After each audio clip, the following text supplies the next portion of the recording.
On this episode of Common Mystics, we relate the harrowing events surrounding the Second Great Fire in the history of the Windy City. I'm Jennifer James. I'm Jill Stanley. We're psychics. We're sisters. We are Common Mystics. We find extraordinary stories in ordinary places. And today's story takes us to Chicago, Illinois. Yay! I love this story. It feels like home, doesn't it? Well, yeah, it is home. And how we found it was very special. It was March 27th, 2023. It was. And we had just visited Mom, Grandma, Jeannie, Grandpa in Resurrection Cemetery right outside of Chicago in Justice, Illinois. True. And on Instagram, you guys, I posted a little video of us pouring drinks for them to celebrate our book. Yay. That's right. And that's when we set our intention. Jennifer, will you remind everyone? What are our intentions? We asked the spirits to lead us to a verifiable story previously unknown to us that allowed us to give voice to the voiceless. That's right. I was seeing in my head the Jungle Book. Mm-hmm. Like the animated movie from Disney. Mm-hmm. Like with that kid swinging from the vines. That's exactly the image I saw. Interesting. Get out of my head. One adorable breadcrumb, which was an indicator that we were on the right path, was the fact that there was a Stella's restaurant. Mama. Yeah, that's, of course, our mother's name. So we were driving along. We saw that. We knew we were heading the right direction. I, in my mind's eyes, seen pigs in a train car. Wow. And then I was seeing stockyards. I was getting a sense of the stockyards. That's very cool. Chicago was famous for the stockyards back in the day. Actually, our mom grew up in an area of the city called Back of the Yards. That's exactly right. Jennifer, what else were you picking up on? I was seeing in my mind's eye a monument that's on Harlem Avenue. We would pass this monument to and from Grandma's house, so it's something we know well. Mm-hmm. And so I was seeing that very familiar Chicago monument in my head. And I was experiencing having it hard to breathe. I think the two of us were having that conversation about a fire and like our throats felt itchy. Yes. I wrote down in the notes, fire, burning building, and smoke. The notes for this one is so funny because part of the time I'm writing the notes, which is like scribble, and then Jennifer's like making sense of them once she's not driving. Those really funny notes. That's funny. Jennifer, what will our research tell us about the story? Well, our research took us to the Chicago stockyards. Why not start there? And I just want to say this. We got this information from WTTW Chicago. I always wanted to say that. And also Wikipedia. And also Wikipedia. But WTTW Chicago. Okay, Jen, stockyards. What were they? So the Union Stockyards were located in Chicago, Illinois, and were the epicenter of the nation's meatpacking industry for more than 100 years. And it was here that millions of farm animals were transported hundreds and hundreds of miles to the city of Chicago, where they were held for slaughter and processing at the stockyards. Yeesh. For generations, Chicago was known as the hog butcher of the world. I'm so glad that we lost that moniker because the Windy City, so much better. That's better. Also, Second City. I've heard Second that. City. Yep. Chi-town. Chi-town. Chi-town. And then the City of Big Shoulders. I felt like that was like a dig on me. So I never really liked it. Can you relate to that? Too much. You know what? Honestly, What? it makes the Sausage King of Chicago on Ferris Bueller make sense, like more sense now. That the guy was like, "You're the Sausage King of Chicago," right? Well, yeah. Chicago is known for meat, pig meat. How did Chicago become the hog butcher of the world? Jill, this is so freaking interesting. I never knew this. Tell me. So back in the very, very early days when Chicago was just emerging as a major city, the tavern owners would have their own pastures and they would raise and tend to their own cattle herds and then sell them. It's like farm to table. Exactly. So trendy. So bougie. So bougie nowadays. We did it first. Okay, yes, go on. Exactly. Now, with the advent of the railroads, however, more and more small stockyards started popping up in and around the city of Chicago. It must have smelled great. Ugh. From 1852 to 1865, there were 5 different railroads that made their way to Chicago. And that, of course, influenced the locations of these new stockyards. And some railroad companies even built their own. Okay. That makes sense, right? Yeah, of course. Chicago's still known for the railroads around the city. For sure. If you have a stockyard that's tied to a railroad, it just makes bringing the animals in and the processed products out that much more efficient. Looking at pictures of the stockyards in Chicago, you can tell that the lifeblood, the arteries of that situation were the railroad going through. Absolutely. Bringing the animals in, sending the meat out. Right. Aside from the growth of the railroads, another reason for the stockyard boom in Chicago was the demand of meat during the last part of the American Civil War. Who knew? Never knew. So there was a blockade on the Mississippi River. Okay. And so because of that, north to south trade basically came to a standstill.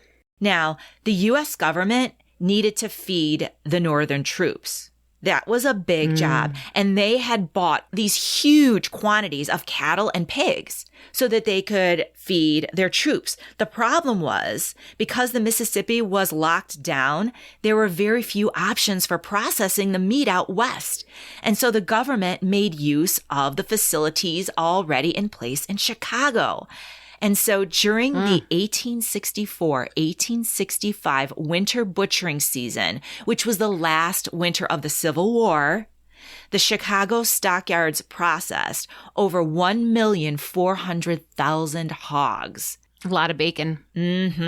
Which was up from only about 400,000 hogs in 1860. So that is a huge boom. That's insane. Right? That's insane. Now, just around that same time, in 1864, the railroads got together. So responding to this big Chicago meat boom, a consortium of 9 railroad companies developed what came to be called the Union Stockyards.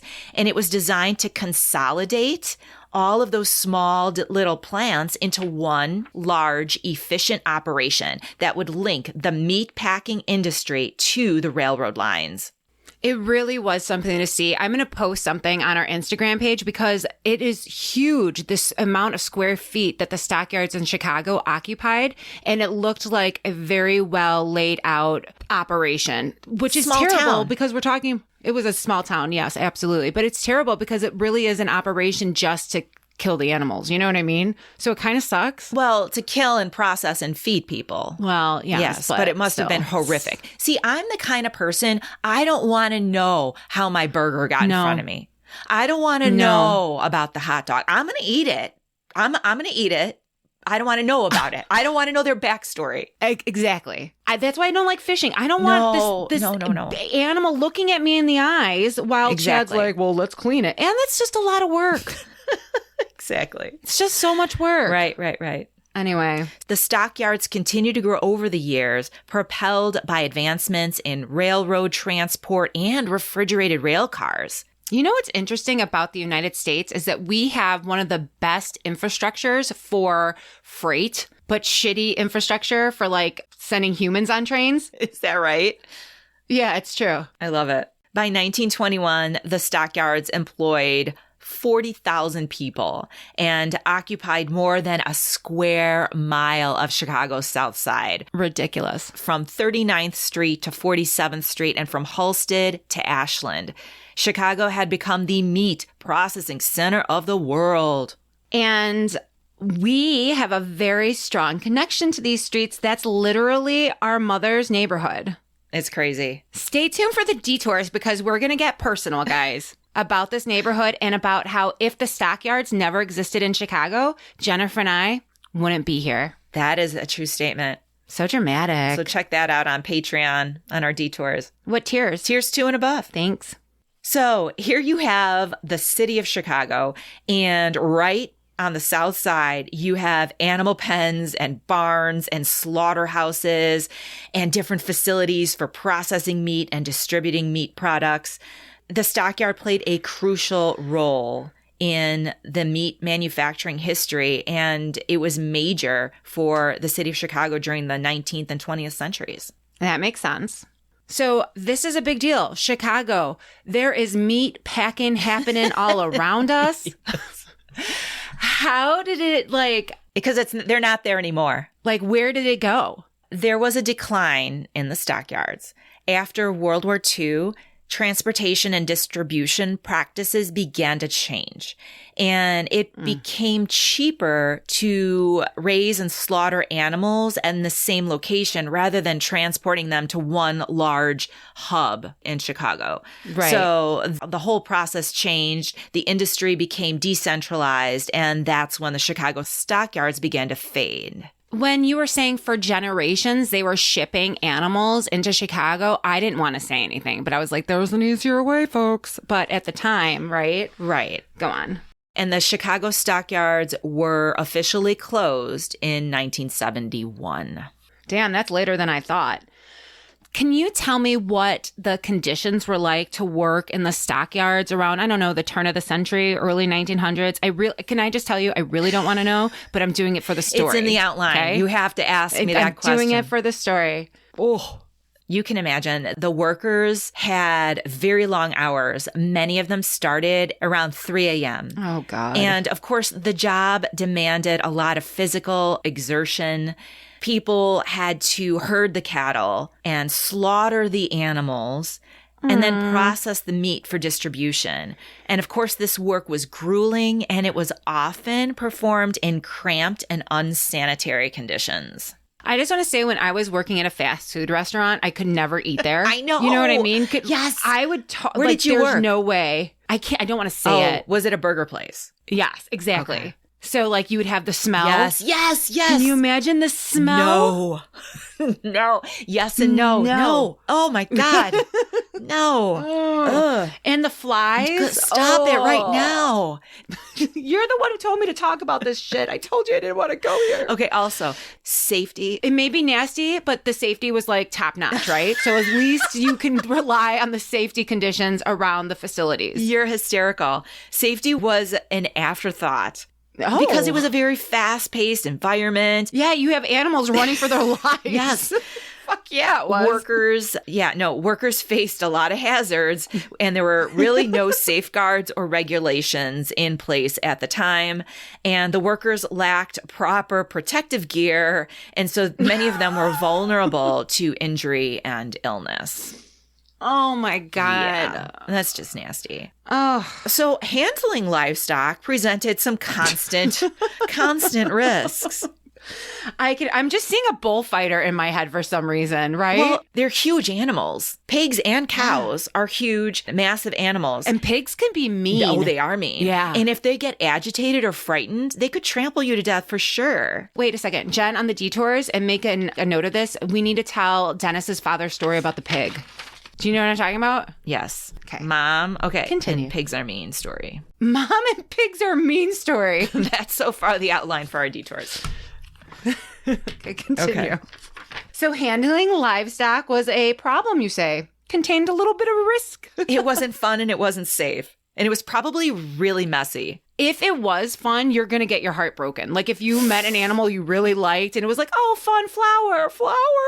Jill, there was no time to have a relationship with any of these animals. That's probably good. They probably did it purposely to save people from broken hearts. Do not get to know the animals. Yeah, do not get to know the animals. No petting, no nuzzling, no snuggling. Nuzzling. Do not snuggle the animals. I would nuzzle a cow for sure. I could see that happening. They might not like it. So accidents were not uncommon, and there were a lot of serious injuries and deaths at the stockyards. Yeah. Furthermore, Jill, and this brings us to our story. Hazard? Yes. Fire. Fire was a particular hazard. Chicago, how many times do we have to go through this? In the Chicago Union stockyards. It was all made of wood. It was a combination of flammable materials like hay and manure. Am I saying that right? Is it manure? No, manure? that was How do you say it? Very manure. Manure. Hay and manure. But you're manure. You were French for a moment. I was oui. Wee wee, are you talking to And me? also, chemicals that were needed for processing the meat were also flammable. But that whole labyrinth, that town of structures, was not well constructed. No. Like, they were rickety wooden structures. Yeah, you're not going to spend a lot of time on a building where you're going to slit Exactly. and hurt animals, right? No reason to be gruesome. Well, I'm just saying. And also, they had massive amounts of dry goods. Along with the absence of stringent safety measures, it was a ticking time bomb, or, to be a little more precise, a tinderbox. Wow. So, December 21st, 1910. Tell me what was on the minds of the local fire chief. Fire Chief James Horan recognized the potential for catastrophe at the stockyards. And he went before the city council and he argued for a more modern, high-pressure water system that firefighters could rely on to put out fires in the stockyards. Just weeks before, he had even written a letter urging action of the city council members. However, at the time of December 21st, 1910, no action had been taken by the city council to improve water flow to the meatpacking district. Apparently, the water flow issue had been a cause for Chief Horan for the past 8 years beforehand. 8 years. 8 years, and had been championing for better water pressure. Chief Horan's concerns were not unfounded. And unfortunately, as fate would have it, things were going to get real pretty quickly. Tell me about December 22nd, just a day later, hours later, 1910. Just a day after Chief Horan argued in front of the city council, a night watchman noticed smoke coming from Warehouse 7 of the Morris Street Storage House on the 4300 block of South Loomis Street. The night watchman traced the smoke to the basement, and he went downstairs to investigate. He opened the door to a storeroom containing animal hides. And immediately, Jill, a gust of smoke and flames pushed him back, and he turned and ran. But it was 4 o'clock in the morning, and it was dark, and he stumbled and fell several times before he finally made his way to the first floor and triggered the alarm. That would so be me. 100% that would be me. I would broke my arm, broke my leg, and then be crawling to the alarm. As it happens, just at that same exact moment, some unknown person a block away also witnessed the smoke and flames from a distance and triggered the alarm box. And both of these initial alarms rang out at exactly 4:09 a.m. Now remember, people were already at work on site at the stockyards when this flame ignited. That's exactly right. Now, several fire engine companies sprang into action, and when they arrived at the scene only minutes later, the entire basement and first floor of the building were engulfed in flames, and the rest of the building was filled with dense, toxic clouds of smoke. Firemen have the worst jobs. Thank you, firemen. So what's interesting about this fire on December 22nd, 1910, at the Chicago Union Stockyards was that it presented some very unique challenges for these firefighters. What do you mean by that? Well, the Morris Street Storage House, where the fire broke out, was situated so that it was completely blocked on 3 sides by adjacent buildings. And so the only way for the firefighters to effectively access the burning building was from the east side, which was Loomis Street. Mm-hmm. But Loomis wasn't really a street. It had a railway area, and there were tracks that were packed with partially loaded railway cars. Oh my God. So don't think of a street as a street where the firefighters could just bring their wagons and pump water. You're thinking of a railway yard. You have to climb over, get under. Yes. So there was a string of cars there and a 15-foot wide raised platform, which served usually to facilitate the loading of the cars from the building. So you imagine a railway platform, when you take the train, you stand on it. It's a raised platform. I have. Yeah. So that stood between the line of railway cars and the building. And so, like you said, in order to access the burning building, the firefighters had to climb over or crawl under the railway cars and then climb up onto the platform in order to enter the building, all while dragging their hoses with them. And wearing their gear. Exactly. Oh my. Now, there's more. There's more? Further complicating matters was an old wooden canopy that covered the railway cars and the platform. And under normal circumstances, the canopy would protect the workers from the elements while they were loading the railway cars. But with the fire burning, this canopy served to trap in all of the smoke and the toxic chemicals and the heat, making conditions even more treacherous in the only area where the firefighters could get to the building. Oh my gosh. Hang in there, guys. We'll be right back. Hi, everyone. We are so excited to unveil the first book in our series entitled Common Mystics Present Ghost on the Road Volume 1, Murders and Mysterious Deaths. It's everything you love about common mystics and more. It's a retelling of 10 of our favorite stories from our pod with exciting extras. Extras like souvenirs, what we took away from the experience, and what to know if you decide to travel in our footsteps. Pre-order the Kindle edition now. All other formats of the book will be available for purchase at Amazon.com on July 1st, 2023. Thanks, guys. Now back to the show. Okay. To be honest, you know what I'm thinking in my head is that this isn't long after the Great Chicago Fire. Was that 1890s? 1870. So this is about 40 years after the Great Chicago Fire. So these people living in Chicago, like at first when you were describing this horrible scene, my thought would be like, fuck it, let it burn. But they literally had just 2 generations before had just been through the Great Chicago Fire. So they were probably really taking this, of course, they were taking this seriously, but also had that special sort of responsibility to the city to make sure the whole city didn't catch on fire. Well, remember what the stockyards were. A very densely packed square mile of poorly constructed shacks full of chemicals and dry goods. This is bad. This is bad. This is bad. This is bad. But like I said, in my Jilly brain, I'd be like, nope, evacuate. True. So at 4:42 a.m., Assistant Fire Marshal Burroughs, who was on the scene, sounded another alarm. And this one categorized the fire as a 4-alarm fire and called additional companies of firefighters to the scene. So it had grown during that 30-something minutes, and now it's a 4-alarm fire. So what does that mean? That means that now more companies of firefighters are coming to the scene, and among them is Fire Chief Horan, the same fire chief who the day before was arguing for a better water system. Chief Horan and Fire Marshal Burroughs are the 2 leaders in charge, and they fought the smoke and the flames on that burning platform side by side with their men.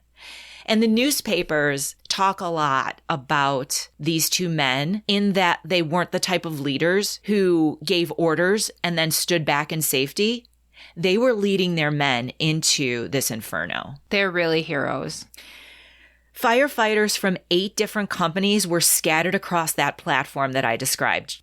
And they battled the blazing flames at their faces with the half-loaded railway cars at their backs. There'd be no way to run. They were literally trapped. And above them, Jill, thousands of pounds of bricks that made up the walls of the Morris Street storage house. Then comes the most dramatic event of the entire day. There's more dramatic events. This is pretty dramatic. This is backdraft situation. Suddenly, there was an explosion. It was thought to be caused by ammonia and or meat pickling agents and saltpeter. The thunderous discharge tossed the firefighters' bodies and burnt debris violently outward and knocked the string of railway cars over onto their sides. Oh my God. It was then that the men heard a dull roar as a 6-story wall crashed to the ground. The firefighters working on and below the wooden canopy above the platform were instantly crushed Oh my God. and pinned in place by the platform and the thousands of pounds of bricks. The remaining walls of the building swayed precariously as hogsheads and barrels of pickled meat crashed down into the ruins. Dozens of the frantic firefighters then rushed to rescue those trapped beneath the rubble. But Jill, the bricks were so hot that if they picked up a brick with their hands would be instantly burned through their heavy gloves before they could even drop the bricks. Oh my God. Any rescue attempts were futile at this time. And without the wall, the fire was fed with fresh air, and so it blazed even more fiercely than before. Okay. Reinforcements. You okay? Reinforcements were called. Yes, they were. Reinforcements. What do we got? Were called, and additional fire companies arrived. How many? In all, 50 engine companies and 7 hook and ladder companies were called to the scene. For hours, the men valiantly drove back the flames, which were fueled by the wind and the animal fat and the grease-soaked wood. Oh my God. I didn't even think of that. Despite their heroic efforts, the fire took hold of the surrounding buildings, causing a massive blaze that lit up the Chicago skyline. It was finally fully extinguished at 6:37 a.m. on the following day, December 23rd. 26 hours. Wow. It makes me want to rethink my jerky obsession. Because why? Because your jerky was processed in 1910 in the Chicago stockyards? This sounds terrible. And they're talking about pickled salted meat. Oh, yes. Yeah, you should feel bad. It's so close to home. You know how many times I've opened up that salty delight? So there are obviously so many injuries and many casualties. But some people in the blast did come out alive. Tell me how. How can that be possible? I don't believe you. There was a Lieutenant Mackey. I love this story. Tell me. Lieutenant Mackey wasn't a firefighter per se. He was Chief Horan's chauffeur.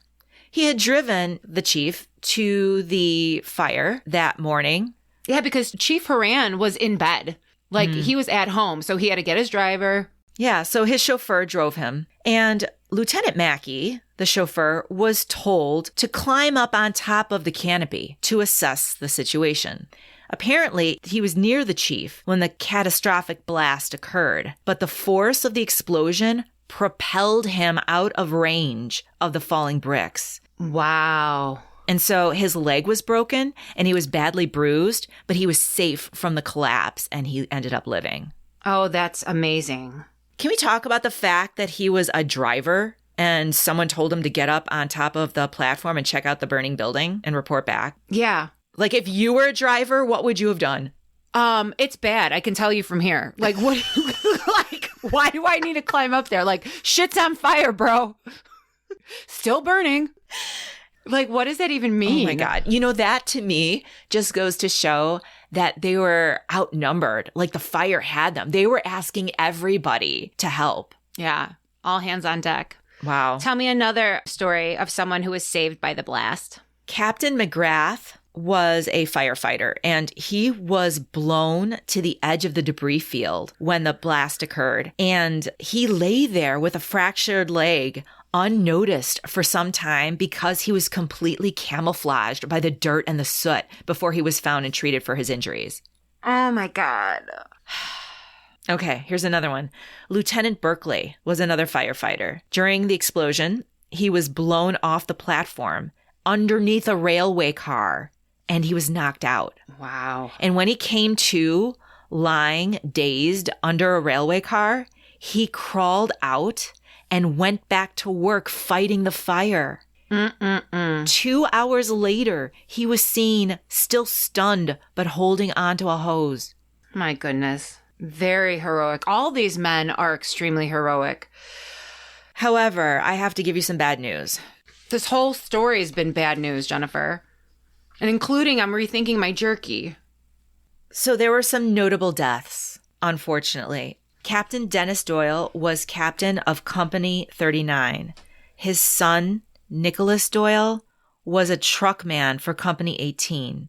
And both men, unfortunately, were crushed on the platform that day. It's absolutely terrible for them and their families. Father and son. It's just horrible. Also, Fire Chief James Horan and Fire Marshal William Burroughs, two of the leaders on the scene, were initially reported missing and later reported dead. They were killed by the collapsed wall. Both were lauded as brave leaders who valiantly led their men into the blaze. Now, remember Lieutenant Mackey, Chief Horan's chauffeur? I do. He was very near Chief Horan at the time that the wall crashed down, and he reported that Marshal Burroughs said to Chief Horan, "You better back down, Chief." But Horan paid no heed to that warning. And when the wall came crashing down, the chief was heard saying, "Look out, men." But the words were hardly out of his mouth before both he and Burroughs were gone. If you guys are interested, you can check out the victims on Find a Grave. If you go to Find a Grave and just type that in, you'll see their pictures. And just looking at them, you see their faces and how much life they had in front of them. And to just jump into this situation is ridiculous. And it summons bravery that I wouldn't ever be able to display. Truly. Jennifer, how did it start? Do we have any indication about what ignited this deadly blaze? The cause of the fire was believed to be faulty electrical wiring in the warehouse. Now, that's some bullshit. How did it get so out of control? Well, aside from the very difficult conditions that the firemen faced, the water pipes were shut off at the Morris plant to prevent freezing. Oh, what? Yeah, the pipes were shut off because it was December and they were worried that the pipes would burst altogether if they froze. But not only that, the fire hydrants throughout the city had been shut off to prevent freezing as well. And as we know from Chief Horan, the water pressure was weak. He had been complaining that the water supplies had been insufficient for years. And so in response to his complaints, the city sent out an engineer to check on the pipes, and the pipes that were actually flowing through the stockyards, they weren't leaking and they were working at full capacity. They had full pressure. But the problem is that there wasn't enough piping. Right. And that is what Chief Horan had been advocating for 8 years. Not only that, Jennifer, I have something else to tell you about some fuckery. The city of Chicago had been on a site visit to the facility and had issued corrective actions to the stockyards and different owners of the buildings to correct some of their faulty wiring. That was in May 1910. Did they correct the faulty wiring? No. And as a matter of fact, about 10 days before the fire ignited, the city of Chicago went back to the stockyards and were like, "Hey, remember that thing we told you to correct? You still haven't done it." Wow. Yeah. That's about a lot of bullshit. Tell me about the aftermath of the fire. The 1910 Union Stockyard Fire was one of the largest and deadliest fires in Chicago's history, claiming the lives of 21 firefighters and leaving many more injured. This tragic event marked a turning point in fire safety regulations and brought about significant changes also in the livestock industry. So in 2004, a memorial to all the Chicago firefighters who had perished in the line of duty was erected. The memorial was created at the urging of Chicago firefighters who helped raise 75% of the $170,000 cost for a statue. At the time, it was dedicated to the names of 530 deceased firefighters that were carved in the base of the monument. Oh. So that monument was built to honor all firefighters who had ever died fighting fires in the city of Chicago. in the line of duty before 1980. Which would include the 1910 fire at the Chicago Stockyards. Correct. This is a tragic situation, but it feels like the men who perished had all had a voice. Yeah. Why are we talking about this? Part of me wants to celebrate Chief Horan because he knew this was going to happen, and he fought and fought and fought for better water pressure, but things wouldn't change until after his death. So I will say that I want to give him a voice, but I also acknowledge that he's had a voice. If you look back at the newspapers, his courage and his foresight is all celebrated. And so he really has had a voice. So you tell me, Jill, is there someone else that you think has not been celebrated? I did find someone, Jennifer. Oh, I knew it. Please. Please share. It's what I do. It's what I do. His name was Stephen Lean. Who was Stephen Lean? He was a civilian that perished in the fire, too. Wait a minute. A civilian, meaning he was not a firefighter. Correct. But he was there in the blaze. That's right. Can you explain this? So Stephen was someone who worked for the railroad. And as we said earlier, this was a really bad situation and it was all hands on deck. And even though they were evacuating the civilians out of the area, and some of the other workers of the stockyard and the railroads would call each other and be like, don't go into work today. Stephen was someone who remained on the scene and stood shoulder to shoulder with those firemen trying to fight the fire. Wow, incredible, because he could have left as soon as the first alarm was raised. Right, because there were 2 points in the fire. The fire sparked in the basement of the warehouse. Yes. And initially, the firemen were on the scene and they turned on the pipes within a few, and they put out the initial fire in the basement. However, there were still embers that were lit without them knowing. So when they walked upstairs and they're like, we're all good, the fire ignited again in a huge way. And instead of leaving, he was still there and remained on site fighting that fire until the rest of the reinforcements came. So tell me about Stephen Lean. Who exactly was he? Stephen Lean, he was a 16-year-old messenger boy who worked for the Chicago Junction Railroad.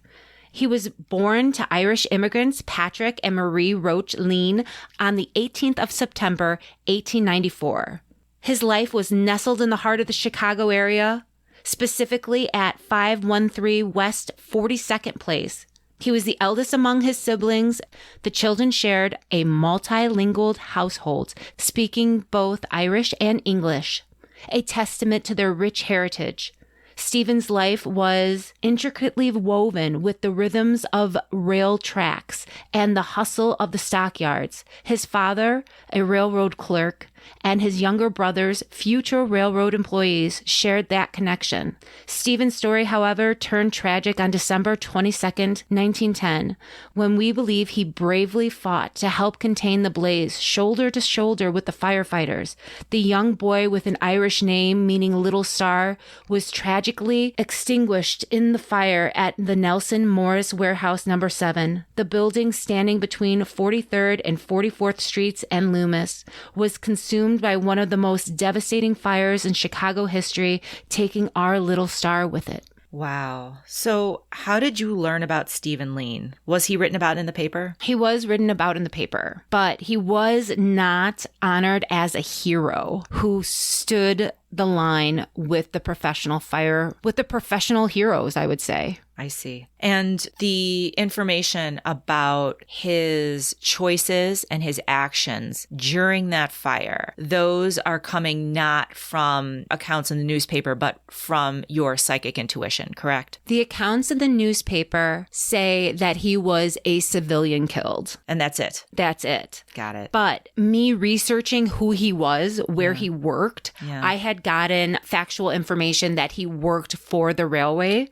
I had gotten factual information about the time in which he would have been reporting to work. Got it. And the fact that the way the fire was ignited with those 2 ignitions, those 2 sparks, he had time to leave. There was no reason for him to be there. And evidence of that is that he's the only known civilian. Everyone else was long the fuck gone. Well, yeah.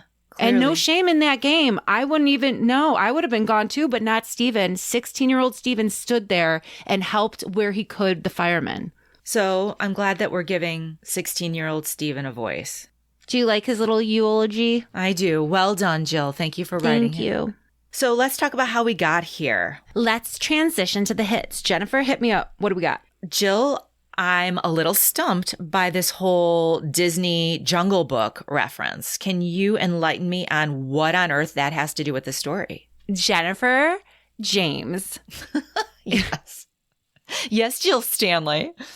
It turns out that The Jungle is a fictional novel by an American author, Upton Sinclair, known for his efforts to expose corruption in government and business in the early 20th century. It was Sinclair in 1904 who worked several weeks gathering information while incognito in the meat packaging plants of Chicago. Yes, He wrote The Jungle based on the stockyards. exactly. It was meant to draw attention to the horrendous conditions in the stockyards. So the fact that you were seeing The Jungle Book is a freaking amazing hit.